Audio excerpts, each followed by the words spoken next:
Hello everyone, I'm the storyteller, and today I'm here to help you have a restful sleep.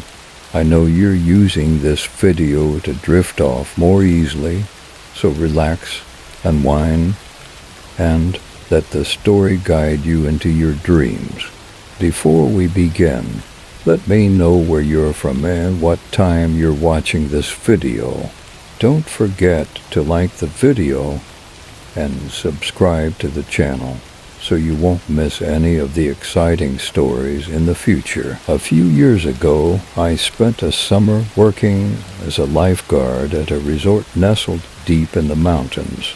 The place wasn't a popular tourist destination, but it still had a steady stream of visitors, mostly people looking to escape the noisy city life, hike a few trails, and enjoy the peace and quiet of the mountains.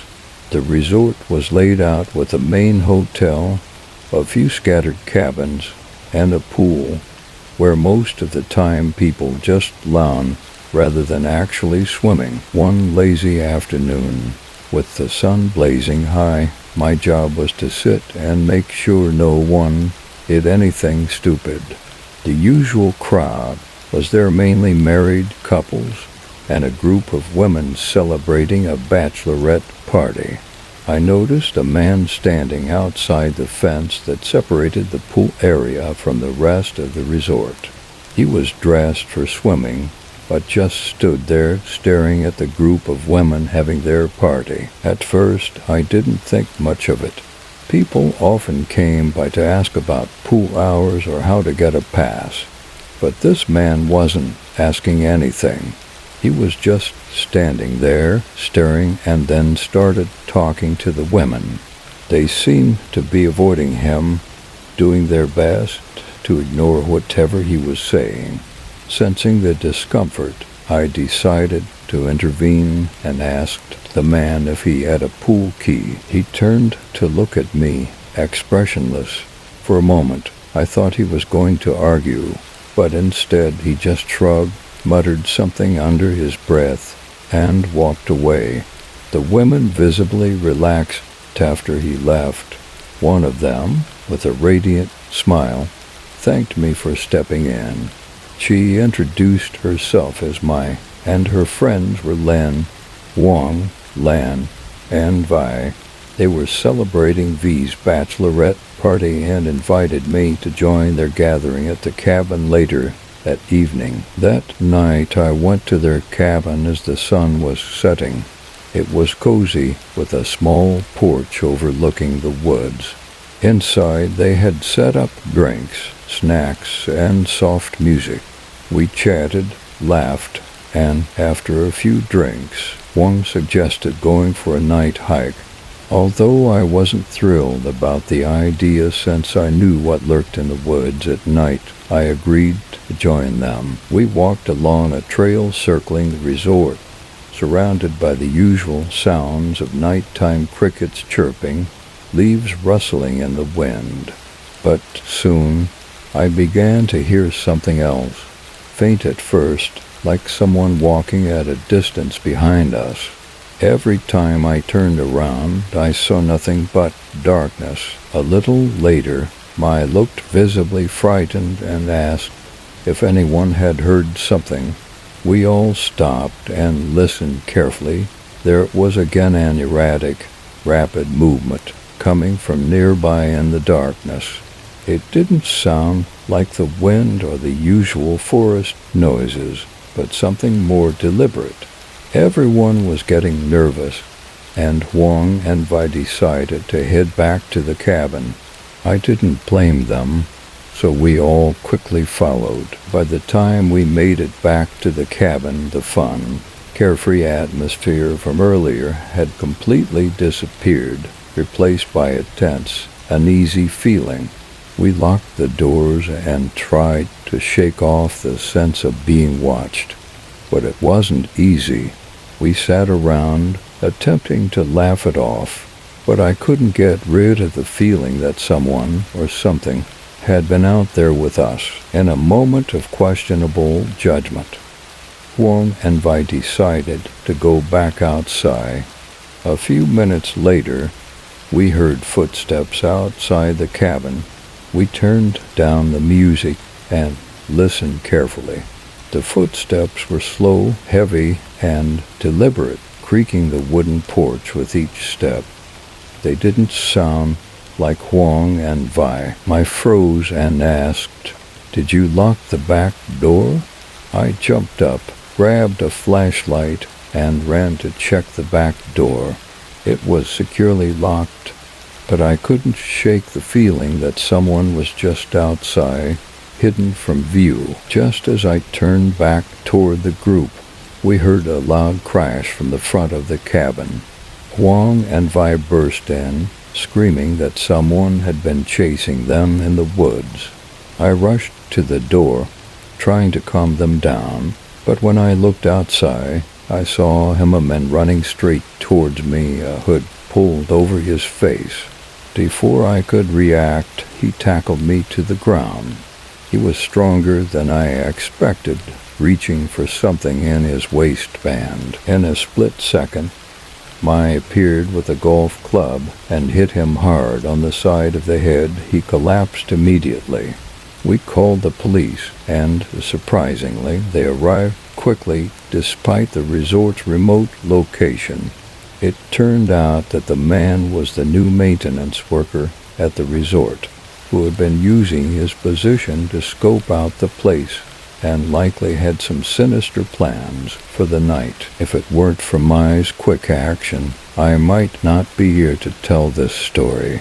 It still blows my mind how some people out there can have such malicious intentions. Last fall, my then-boyfriend, Roger, and I decided to take one of our usual trips into the wilderness. We both love the idea of isolation, away from crowds, away from the world. The spot Roger picked this time was a remote hiking trail, hidden deep in the mountains.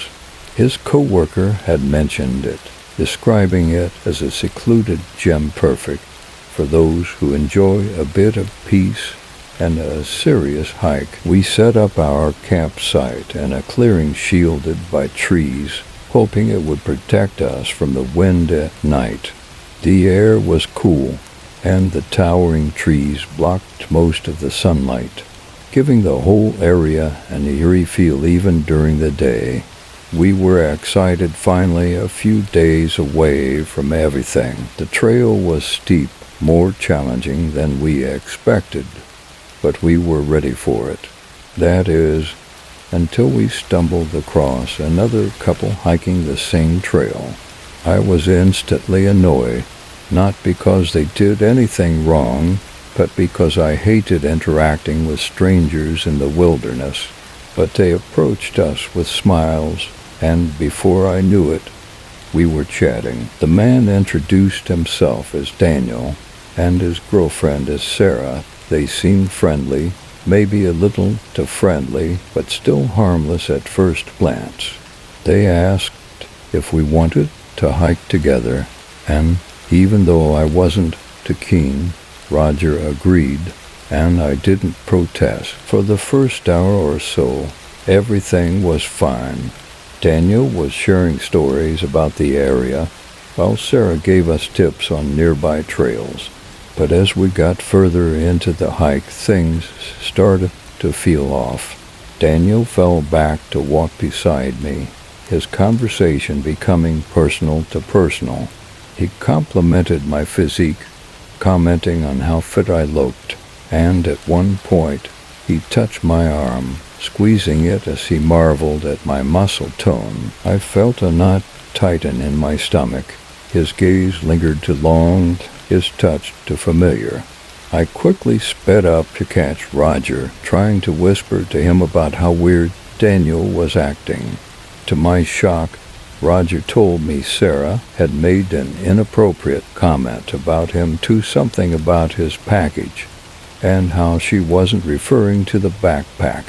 Both of us felt uneasy, and we decided to turn back, politely excusing ourselves from the hike. That night, back at the campsite, I realized something strange. My bracelet and ring were missing. I never took them off, so I couldn't figure out how they had just disappeared. Then it hit me Daniel had touched my arm earlier. Could he have swiped them without me noticing? Roger offered to search for them the next morning, and we decided to get some rest. Around midnight, I woke up to the sound of a branch snapping just outside the tent. I froze, listening, and then I heard something else whispering. My heart started pounding. I shook Roger awake, and he heard it too. Quietly, he unzipped the tent and peeked outside. Suddenly, he yelled, "Hey, what are you doing?" It was Daniel and Sarah, standing at the edge of our campsite, claiming they had come to warn us about a bear in the area. They insisted they were just trying to help, but something in their story felt off. Roger thanked them but told them we were fine and didn't need any help. After they left, Roger turned to me, his face pale, and whispered, "Get everything. We're leaving now." I didn't ask questions. I packed as quickly as I could, shoving things into the car while Roger wrestled with the tent. Once we were on the road, Roger finally told me why he wanted to leave so fast. He had seen a knife in Daniel's hand and another one holstered at his waist. We drove home in silence, both of us shaken by what had just happened. The next day, I looked up the names Daniel and Sarah out of curiosity. To my horror, I found a news article about a couple with those exact names who had been murdered on a camping trip 3 years ago. The people we met weren't ghosts, but whoever they were using the names of that murdered couple for some sinister reason. What were they planning? Robbery? Or something worse? I'll never know, but I'm just grateful we left when we did. Living alone on the outskirts of town had always been a comfort to me. The solitude, the stillness was exactly what I needed after long days spent at a hectic job. My house, perched on the edge of the woods, was my sanctuary. The occasional creak of the floorboards or the wind rattling the windows at night was something I had grown used to, until one evening those familiar sounds became something much more sinister. It was a cold, damp Friday. I had just come home, locking the front door behind me, ready to enjoy a quiet night. My plan was simple: a light dinner, followed by a movie I'd seen countless times before, comfort and routine, as they say. But halfway through the film, I began to drift off, lulled by the warmth of the blanket wrapped around me and the dim glow of the TV. That's when I heard it, a faint scratching sound. At first, I dismissed it as a tree branch swaying in the breeze, but then it happened again closer. The noise wasn't random, it was deliberate. My heart began to race as I muted the TV, plunging the room into a heavy silence. The sound moved, creeping from the side of the house to the back door. My stomach twisted as I realized this wasn't the wind. Someone was outside, trying to get in. I froze, my mind whirling. My phone was in the kitchen too far away without risking being heard.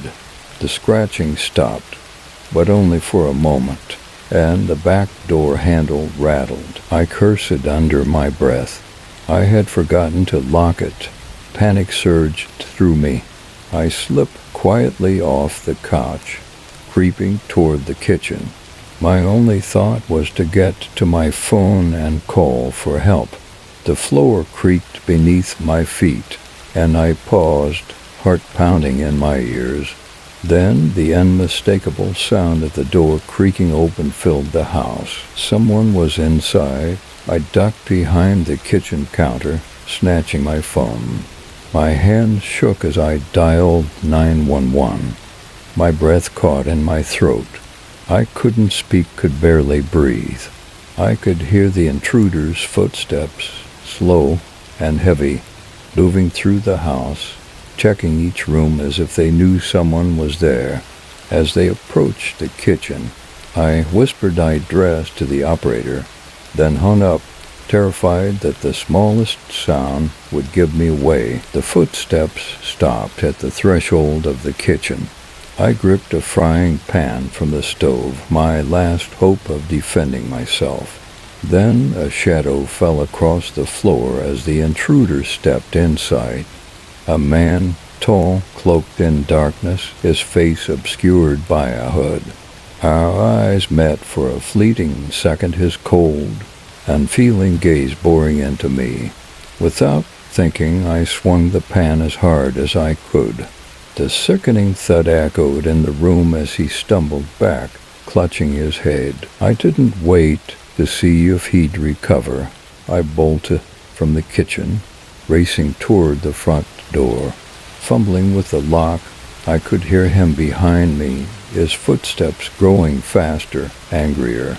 My hands shook, but finally the door gave way and I threw it open, dashing out into the cold night. I didn't stop running until I reached the end of the street. I glanced back, but the house stood silent and dark as if nothing had happened. I could hear sirens in the distance, and moments later the police arrived. They searched the house, but the intruder was gone. No trace left behind. That night changed everything. The silence that had once been my comfort had turned into something menacing, a constant reminder of how fragile safety truly is. Now, every rustle of the wind, every creak of the floorboards makes my heart race. The fear doesn't leave, it's always there, lurking just like he was. And I wonder, is he still out there, waiting for another night when I might forget to lock the door? I was 18, working as a pizza delivery driver to help pay for college. It wasn't a glamorous job, but it was easy enough, and the tips helped keep my car running, an old beat-up sedan that had seen better days. Most nights were uneventful. I'd drive around, deliver pizzas, and listen to music. It was a routine I'd grown used to. But one night broke that routine in a way I'll never forget. The shift started like any other. I picked up a few orders and loaded them into my car. The weather was calm, the streets quiet, and I welcomed the smooth drive ahead. But as I turned onto a long, dimly lit road, something caught my eye far ahead. A car was speeding toward me, headlights off, nearly invisible in the dark. At first I thought my mind was playing tricks on me, but the car kept coming, fast, too fast. My heart leapt into my throat as I swerved sharply to the right, barely avoiding a head-on collision. The car flew past me, disappearing into the night without so much as a break. I pulled over for a moment, my hands trembling on the wheel. Who drives like that with no lights?